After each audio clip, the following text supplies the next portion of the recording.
Okay, இந்த fleets இப்படி கொண்டு வந்து அத்தை நேத்து எப்படி இதை கட்டி விட்டாங்க? இதை இப்படி கொண்டு வந்து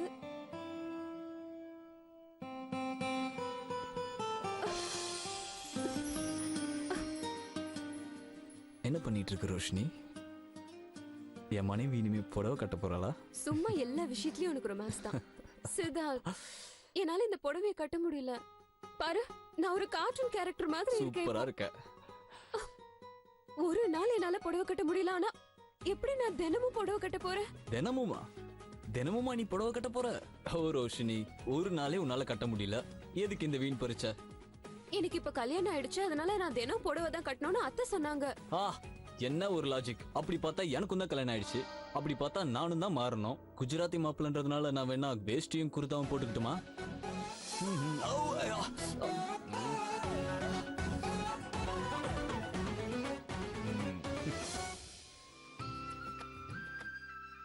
என்னாச்சு? சித்தார்த், நீ வேஷ்டி கட்டினா பார்க்க ரொம்ப காமெடியா இருப்ப. எக்ஸாக்ட்லி, ரொம்ப ஃபன்னியா இருப்பேன். அததான் என்னோட செல்லத்துக்கு சொல்லிட்டு இருக்கேன். அது எனக்கு சுத்தமா செட் ஆகாது. என் மனைவிக்கும் புடவை கட்டுறது செட் ஆகலன்னா என் செல்ல குட்டியும் கட்ட வேண்டிய அவசியம் இல்ல. 1 செகண்ட்.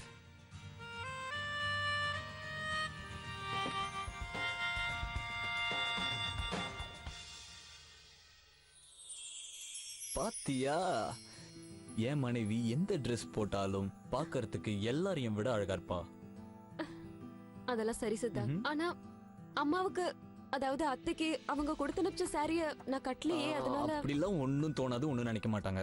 உன் மாமியார் உன் மேல ரொம்ப பாசம் வச்சிருக்காங்க. ஆனா என் மாமியார் பாசத்துக்கு பதிலா எப்ப பார்த்தாலும் உருன்னு தான் இருக்காங்க. எவ்வளவு தைரியம் இருந்தா உன் பாஸையே நீ இப்படி திட்டுவ? ஆனா அவங்க கொஞ்சம் அப்படி. நான் சொல்றது உண்மைதானே? ஜோக் அடிக்காத சித்தார்த். ஆக்சுவலா நான் புடவை கட்டணும்னு ரொம்ப ஆசையா இருந்தேன். ஏன்னா புடவை கட்டினா கொஞ்சம் ஹோம்லியா தெரியுது. இதோ பாருங்க மனைவி மேடம், உங்களுக்கு எந்த ட்ரெஸ் செட் ஆகுதோ அந்த ட்ரெஸ் போட்டா போதும். புரிஞ்சுதா? I love you Siddharth. I love you too.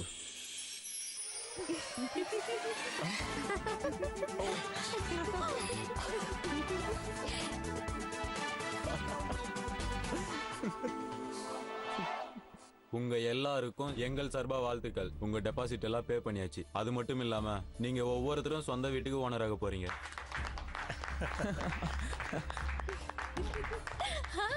இன்னும் கொஞ்ச நேரத்துல எங்க கம்பெனி ஓனர் மிஸ்டர் குரானா வர போறார். மிஸ்டர் குரானாவுக்காக நான் வெயிட் பண்ணாம இருந்தது நல்லதுதான். முதல்ல நான் டெபாசிட் பணத்தை கட்டி முடிச்சிட்டேன். அப்பாடா, நான் இப்போ ஒரு பெரிய வீட்டுக்கு ஓனர். நினைக்கவே சந்தோஷமா இருக்கு. என்னங்க என்ன பண்றீங்க நீங்க? இன்னைக்கு கூட வேலை வேலைன்னா ஆபீஸ்க்கு வந்தா என்ன அர்த்தம்? உங்களுக்கு தெரியும்ல, நம்ம பிள்ளை சித்தார்த்து ரோஷினி வீட்டுக்கு வராங்கன்னு. இன்னைக்கு லேட்டா போகிறதுக்கு எனக்கு விருப்பம் இல்ல. ரொம்ப நாளைக்கு அப்புறமா அவங்க 2 பேரும் நம்ம வீட்டுக்கு வராங்க. இன்னைக்கு போய் மீட்டிங் அரேஞ்ச் பண்ணிருக்கீங்க. இந்த மீட்டிங் நான் 10 நிமிஷத்துக்குள்ள முடிச்சிருவேன். நீ வேணா பாரு மைடியா சிம்ரன். இதோ பாரு, சித்தார்த் ரோஷினி வரதுக்கு இன்னும் 2 hours டைம் இருக்கு. அதுக்குள்ள நான் என் வேலையை முடிச்சிடுறேன். நேத்து தான் பார்க்க முடியல, இன்னைக்காவது கண்டிப்பா பார்க்கணும்ல. அதுவும் இல்லாம பையர்ஸ் எல்லார்கிட்டயும் நேரா பேசணும். பர்சனல் மீட்டிங் வச்சாதான் நம்ம கம்பெனிக்கு நல்லது. அட, இது உன்னோட ஐடியா தானே, மறந்துட்டியா? ஞாபகம் இருக்கு. Good morning uncle. Hello aunty. Hello Prashanth. Sorry uncle, நான் வரதுக்கு கொஞ்சம் லேட் ஆயிருச்சு. அட, நீ எதுக்கு தேவையில்லாம மன்னிப்பு கேக்குற? அதுக்குலாம் அவசியமே இல்ல. உன்னோட பாஸ் மிஸ்டர் குரானா இருக்காருல்ல, இதோ இவரு உன்னோட அங்கிள். இவரு சண்டேல கூட ஆபீஸ்ல பிஸியா இருக்காரு. இவரோட எம்ப்ளாயிஸ் கூட சண்டேல வேலை பார்க்கணும்னு எதிர்பார்க்கறாரு. சண்டேனா குடும்பத்தோட ஜாலியா இருக்கணும், குடும்பத்துல இருக்கிறவங்களோட சந்தோஷமா இருக்கிற நாள். பிரியாணில செஞ்சு சாப்பிட்டு ஐஸ்கிரீம்ல சாப்பிட்டு என்ஜாய் பண்ற நாள். சரிதானே? இவரோட எண்ணமே ஓய்வில்லாம உழைக்கணுங்கிறது தான். இன்னைக்கு உன்னோட ஆன்டி 3வது உலக போற ஆரம்பிக்கணும்னு முடிவோட வந்திருக்கா. அங்கிள், நம்ம கிளம்பலாமா? பையர்ஸ்லாம் நமக்காக வெயிட் பண்ணிட்டு இருக்காங்க. போலாம். முதல்ல நீ போ. முதல்ல நீங்க போங்க. சரி, ஓகேவா? சேர்ந்தே போலாம். எங்க ஓனர் வந்துட்டாரு.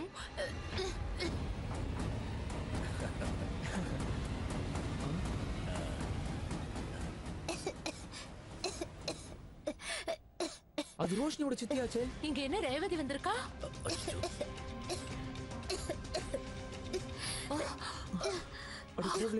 கடவுளே, இப்ப என்ன பண்றது? Excuse me. ஒரு நிமிஷம் மிஸ்டர் குரானா, ஒரு நிமிஷம் போயிடாதீங்க. ஒரு நிமிஷம் ஒரே ஒரு நிமிஷம் நில்லுங்க. முதல்ல அந்த வீட்டு சாவியை என்கிட்ட கொடுங்க. வீட்டு சாவியா? ஆனா மேம் நீங்க எல்லா அமௌண்ட்டும் கட்டி முடிச்சாதான் சாவி உங்க கையில கிடைக்கும். புரியலையே. அது வந்து நான் தான் எல்லா பணத்தையுமே கட்டிட்டேனே. எஸ் மேம், ஆனா நீங்க முதல் தவணை மட்டும் தான் கட்டியிருக்கீங்க. இன்னும் நீங்க மீதி பணம் கட்ட வேண்டியது இருக்கு. இன்னும் நீங்க கட்ட வேண்டிய பாக்கி தொகையை தவணை முறையில 15 வருஷம் கட்டணும். நீங்க இதுக்கான ரூல்ஸ் எல்லாம் தெரிஞ்சுதானே வந்திருக்கீங்க. நீங்க நீங்க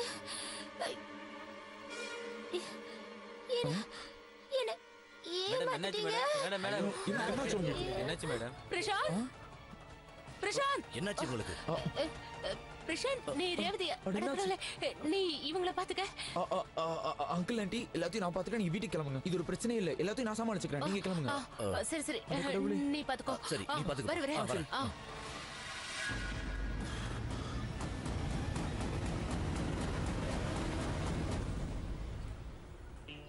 முரளி, சொல்லுங்க மேடம். கீழே போய் நீ பூ கொண்டு வாப்பா. பெரியம்மா வீட்ல இல்லனா என்ன, நான் இன்னைக்கு பூஜை செய்யறேன். மேடம், யாரும் எங்கேயும் போக கூடாதுன்னு சொல்லிருக்காங்க. இன்னைக்கு நாங்க வீட்டை சுத்தம் பண்ணணும். வீட்டுக்கு இன்னைக்கு யாராவது விருந்தாளிங்க வராங்களா என்ன? வீட்ல பார்ட்டி இருக்கு. சரி, நீ உன் வேலையை பாரு. எனக்கு சித்தி, என்ன விஷயம்? எதுவும் விசேஷமா? வீட்ல ஒரே தடபடலா ஏற்படலாம் நடந்துகிட்டு இருக்கு. தெரியல, டிடி ஏதோ பார்ட்டி அரேஞ்ச் பண்ணிருக்காங்க போல இருக்கு. ஓ, பரவாயில்லையே, ரோஷினி இன்னைக்கு பார்க்க ரொம்ப அழகா இருக்கா. உண்மைதான், நீங்க 2 பேருமே ரொம்ப அழகா இருக்கீங்க. தேங்க்யூ. அம்மா, வெளியே எங்கேயாவது போறீங்களா? ஆனா எங்க போனாலும் சாயந்தரம் 5 மணிக்குள்ள வீட்டுக்கு வந்தாகணும். 5 மணிக்கு இருந்தாகணும்.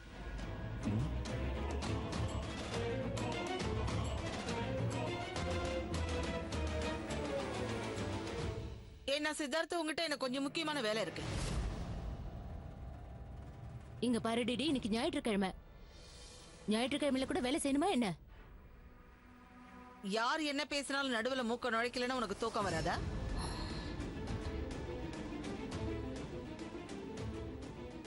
இதோ இவங்கெல்லாம் அவங்க வேலையை பாக்குறாங்கல்ல. சித்தார்த் மட்டும் வேலை செஞ்சா என்ன குறைஞ்சு போயிடும்?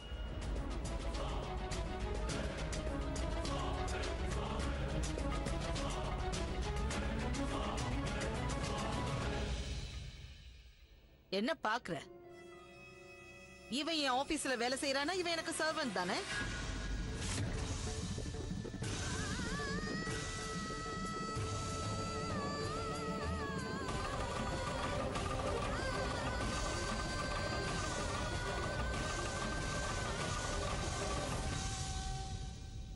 டான் 5 மணிக்கு வீட்டுக்குள்ள இருக்கணும்.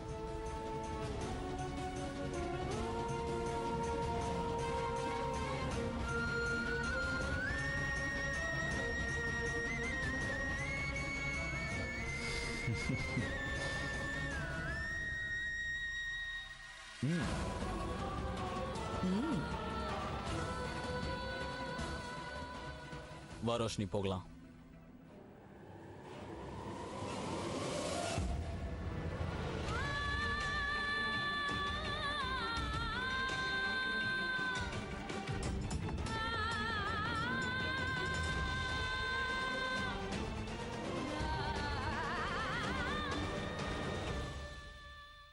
ரோஷினி, தேவையில்லாம குழப்பிக்காத.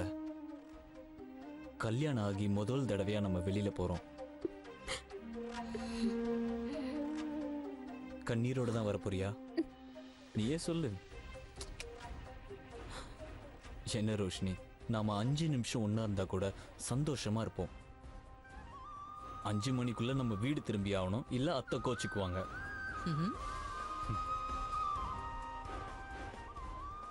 வந்துருவோம்.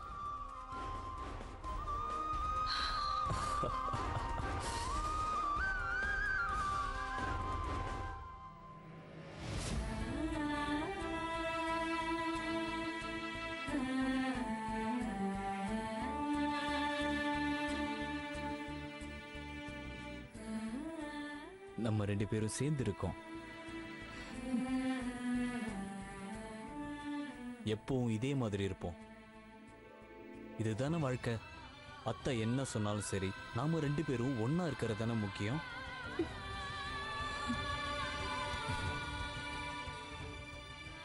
சிரிக்கலாமே. போலாமா? சரி.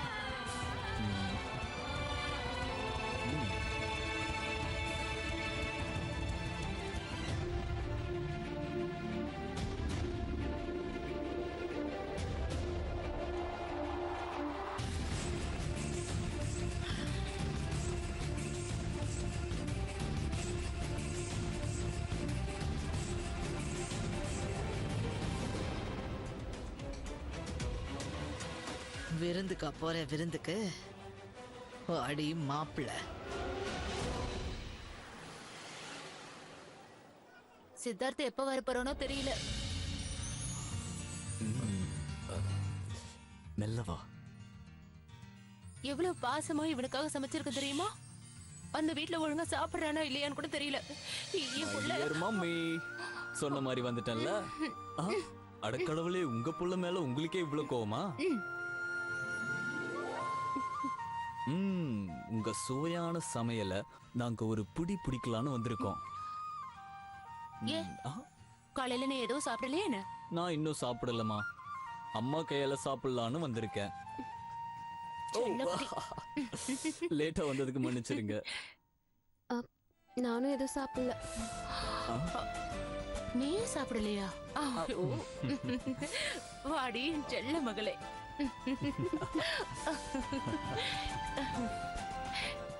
ஆக்சுவலி உங்க கணவர் இருக்காருல்ல, மிஸ்டர் சித் அவர்கள் ரொம்ப புத்திசாலி. என் மனசை கரைக்கிறதுக்கு கைவசமா மன்னிப்புங்கிற ஆயுதத்தை வச்சிருக்காரு. என்ன இது? 2 பேரும் ஷாப்பிங் போயிட்டு வந்திருக்கீங்களா என்ன? சித், என் மருமகளுக்கு தேவையானது வாங்கி கொடுத்திருக்கியா? அது ஒண்ணு இல்ல அத்தை, எனக்கு தேவையானது இல்ல, வீட்டுக்கு தேவையான பொருட்கள் நாங்க கொஞ்சம் வாங்கணும். பாக்கலாமா? என்னென்ன வாங்கிட்டு வந்திருக்கீங்கன்னு நானும் பாக்குறேன். இருங்க பாக்கலாம். அத்தை, அது வந்து என்னன்னா வீட்டுல ஒண்ணுமே இல்ல, அதனாலதான் நாங்க வீட்டுக்கு தேவையான பொருட்கள் கொஞ்சம் வாங்கினோம். டிடி கிட்ட நான் தெளிவா சொல்லிட்டேன், அவங்களோட பொருட்கள் எதுவுமே எங்களுக்கு தேவையில்ல. அப்புறம் வாடகை கூட தந்துடுறேன்னு சொல்லிட்டேன். நான் என்னோட ஹஸ்பண்டோட சேலரியில தான் குடும்பம் நடத்துவேன். அது எல்லாமே சரி ரோஷினி. என்ன இது எல்லாமே டப்பா டப்பாவா இருக்கு? இதுல என்ன? இதெல்லாம் டைஜஸ்டிவ் பிஸ்கட்ஸ். இது எல்லாமே வீட்டுக்காகவா? சமையலறையில என்னெல்லாம் யூஸ் பண்ணுவாங்கன்னு தெரியுமா உனக்கு? அரிசி, பருப்பு, மாவு, சர்க்கரை, காய்கறி, இதுல எதுவுமே இல்லையே. இதுல எல்லாமே எப்படி சமைக்கிறது? 2 பேரும் இதான் சாப்பிட்டு வாழ போறீங்களா? சித், கல்யாணம் பண்ண சாப்பாட்டை மறந்துடுவியா? இல்ல, எனக்கு தெரியல அத்தை. ஐம் சாரி, எனக்கு இத பத்திலாம் தெரியாது. ரோஷினி, நில்லுமா. ரோஷினி, நான் அவசரப்பட்டு ஏதோ பேசிட்டணும். நீங்க போய் பாருங்க. ரோஷினி, நில்லுமா. அம்மா மேல கோவமா? கோவம் இல்ல. நான் என்ன சொல்ல வந்தேன்னா, அத்தை, ஐம் ரியலி சாரி. இல்ல ரோஷினி, தப்பு என் மேலதாம்மா. நீ சமையல் கட்டு பக்கமே போயிருக்க மாட்டேன். தெரிஞ்சும் நான் அப்படி கேட்டிருக்க கூடாது. உங்க 2 பேருக்கும் வாய்க்கு ருசியா நான் சமைச்சு வச்சிருக்கேன். தேவையில்லாம உன்னை அழ வச்சுட்டேன். இந்த அம்மாவை மன்னிச்சிருமா. ரோஷினி, கொஞ்சம் சரி, முதல்ல என் கூட சமையல் கட்டுக்கு வா. சமையலுக்கு என்னென்ன வேணுங்கிறத நான் உனக்கு சொல்லித்தரேன். சரியா ரோஷினி? நீ முதல்ல இங்க வா. என்ன பாச்சு? நீயும் எதுக்கு ரோஷினி வாழ்க்கையில கஷ்டத்தை ஏற்படுத்துற? நான் என்ன பண்ண? பின்ன ரோஷினிக்கு எளிமையா வாழணும்னு ஆசை. ஆனா அவ அந்த மாதிரி வளர்ந்தவ கிடையாது. இது உனக்கு தெரிஞ்ச விஷயம் தானே சித்தார்த்? அவளுக்கு கஷ்டத்தை கொடுக்காம பாத்துக்க. டிஃபனை ஒழுங்கா அரேஞ்ச் பண்ணி கொடு, புரியுதா? சரி, நான் டிஃபனை ஏற்பாடு பண்றேன். அதுக்கு நான் என்ன பண்ண முடியும்? இதெல்லாம் ஏன் விருப்பப்படி நடக்கிற மாதிரி எல்லாம் சொல்றீங்க? உங்க மருமக ஒரு தடவை முடிவு பண்ணிட்டாலே அதுல மாற்றமே இல்ல. இந்த விஷயத்துல அம்மா, பொண்ணு, மாப்பிள்ள, அதாவது நான் எல்லாருமே ஒரே மாதிரி தான். பிடிவாதத்துல நாங்க ஒருத்தருக்கு ஒருத்தர் சலைச்சவங்க இல்ல. இங்க பாரு, அத பத்திலாம் என்கிட்ட சொல்லாத. ஆனா ஒரு விஷயத்தை மட்டும் நீ நல்லா புரிஞ்சுக்கணும். உன் மாமியார் டிடி இருக்காங்கல்ல, அவங்க எப்படியாவது உன்னையும் ரோஷினியும் பிரிக்கணும்னு கண்டிப்பா முயற்சி பண்ணுவாங்க. உன்னை மட்டும் மறந்துடாத. உன்னோட மாமியார் சாதாரண ஆள் கிடையாது. ஐயோ அப்பா, என் மாமியாரை சமாளிக்கிறதுக்காக நான் படுற பாடு எனக்கு தான் தெரியும். அப்பப்போ அம்மா சொல்றது உண்மைன்னு தான் எனக்கு தோணுது. பொய்ங்கிற ஒரு உறவை ஆரம்பிச்சோம்னா தத்துவத்தெல்லாம் உன்னோட வச்சுக்க. இப்ப எதுக்கு அதை பத்தி பேசிக்கிட்டு இருக்க? இப்போ உன்கிட்ட இருக்குது ரெண்டு வழிதான். புரியுதா உனக்கு? முதல் வழி என்னன்னா, தோத்தவன் மாதிரி இந்த பந்தயத்தை விட்டு வெளியே ஓடணும். இல்லனா தைரியமா நின்று உன் மாமியாரை எதிர்த்து நீ ஜெயிக்கணும். என்னோட அனுபவத்துல ஒரு விஷயம் சொல்றேன். ஒரு பொண்ணுக்கு எல்லாத்தை விட எது முக்கியம் தெரியுமா? புருஷனோட அன்பும் பாசமும். நீ பாட்டுக்கு அம்மாக்கும் பொண்ணுக்கும் நடுவில் இருக்க சண்டையை சரி பண்ற நோக்கத்துல ரோஷினிக்கு உனக்கும் இதனால ஏதாவது சண்டை வந்துட போகுது. ஜாக்கிரதையா இரு. நான் சொல்றது உனக்கு புரியுதா இல்ல சும்மா தலையாடுறியா? ஐயோ அப்பா, நீங்க எத்தனை முறை சொன்னாலும் எனக்கு புரியுது. ஹனிமூனை பத்தி நீ ஏதாவது யோசிச்சியா? என்ன? எதை பத்தி? ஹனிமூனை பத்தி. பெத்த புள்ள கிட்ட போய் இதை பத்தி பேசுறீங்களே, கூச்சமா இல்லையா உங்களுக்கு? நான் அங்க கூலிக்கு வேலை பார்க்குற ஒரு வேலைக்காரனா இருக்கேன். நான் எப்படிப்பா கூட்டிட்டு போவேன்? சித்தார்த், நான் மேனேஜர் கிட்ட சொல்றேன். உனக்கும் ரோஷினிக்கும் 2 டிக்கெட் லண்டனுக்கு புக் பண்ணுவாரு. அப்பா அப்பா, உங்களை பாராட்டுறதுக்கு வார்த்தையே இல்ல. என்னமா யோசிக்கிறீங்க? லண்டனுக்கு மட்டும் இல்லப்பா, Greece, Rome, Philippines, Switzerland, America. ஏன் அதுல என்ன உங்களுக்கு ப்ராப்ளம் இருக்கு? ப்ராப்ளம் என்ன இருக்கு? பக்கத்துல இருக்க கொடைக்கானல் கூட்டிட்டு போக கூட காசு இல்ல. என் கைக்கு வர பணம் எவ்வளவுன்னு தெரியுமா உங்களுக்கு? லண்டனுக்கு கூட்டிட்டு போனா பணம் எங்க இருந்து வந்துச்சுன்னு கேட்க மாட்டாங்களா அவங்க? ஆனா இது உங்களுக்கு ஊர் சுத்துற வயசு. மறுபடியும் பூகம்பம் வெடிக்கணுமா? ஹனிமூனுக்கு எப்படா போவ? பணம் பணம் பணம். அப்புறம் என்னாச்சு தெரியுமா? நான் சொன்ன ஜோக்கு கேட்டு என் ஹஸ்பண்ட் சிரிச்சுக்கிட்டே இருந்தாரு. வாவ், நீங்க போட்டிருக்க நெக்லஸ் ரொம்ப அழகா இருக்கு. அது நான் டிடியோட வெட்டிங் கலெக்ஷன்ல இருந்து தான் வாங்கினேன். ஓ, இப்பதான் ஞாபகம் வருது. டிடி, உங்க ஷோரூம்ல புது டிசைன் வந்ததும் கண்டிப்பா மறக்காம ஞாபகப்படுத்துருங்க. உங்க எல்லாருக்குமே தெரியும்ல, நான் ஒரு முறை போட்ட டிசைனை மறுமுறை போட மாட்டேன்னு. உங்களுக்கு ஒரு விஷயம் தெரியுமா? இது எனக்காக ரெடி பண்ண பாருங்க, சாலிட்டர்ஸ். எங்களுக்கும் சில டிசைன்லாம் காட்டலாம்ல? Of course. Oh hi. எங்கடா காணமே நினைச்சேன். ஹாய். ஓ வாவ், இங்க ஒரு நகை வாங்குற மாநாடு நடந்துட்டு இருக்கா? ஆமா, நீ எதுக்கு இவ்வளவு வித்தியாசமா சுத்திட்டு இருக்க? டேடி, அது அடிக்கிற வெயில நான் காஞ்சி கருத்து போயிடுவல, அதான் நான் என் அழக பாதுகாக்க இப்படி போத்திக்கிட்டு வந்து நிக்கிறேன். அப்ப உன் ரூம்ல போய் கதவை தாப்பால் போட்டுட்டு உட்கார். டேடி. ஓ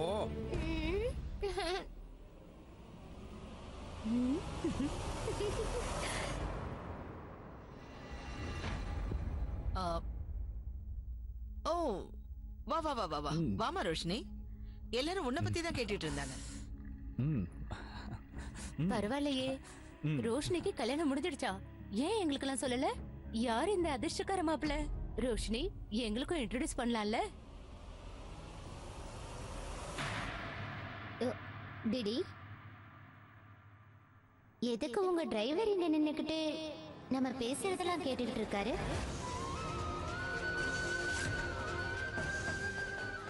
நீங்க உங்க டிரைவரை இந்த இடத்தை விட்டு போக சொல்லலாம்ல?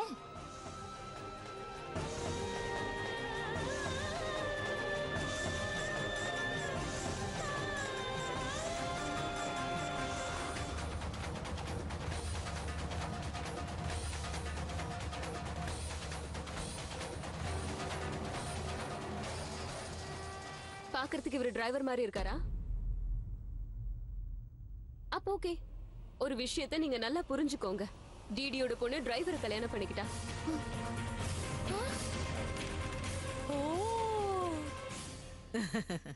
ரொம்ப நல்லா ஜோக் அடிச்சால. எப்பவுமே ரோஷினிக்கு டைமிங் ரொம்ப நல்லா வரும். மீடியாவுக்கு கூட சொல்லலையே. அதெல்லாம் இருக்கட்டும். ஏன் மாப்பிளைய பார்க்க தானே ஆசைப்பட்டீங்க? இவங்க கல்யாணத்துக்கு நான் ஏன் மீடியாவை கூப்பிடலன்னு தெரிஞ்சுக்க நினைக்கிறீங்கல்ல? அதாவது இவர் என்னோட டிரைவர் இல்ல, இந்த வீட்டோட மாப்பிள்ளை. ஓ, வீட்டுக்கு மாப்பிள்ளையா?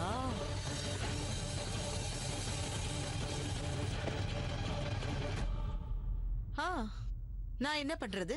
ரோஷினிக்கு இவரை தான் பிடிச்சிருக்கு. மீடியாவை நான் இன்வைட் பண்ணாத காரணம் இதுதான். ரோஷினி ஒரு மிடில் கிளாஸை சேர்ந்த ஒரு சாதாரண பையனை லவ் பண்ணி கல்யாணம் பண்ணிருக்கா.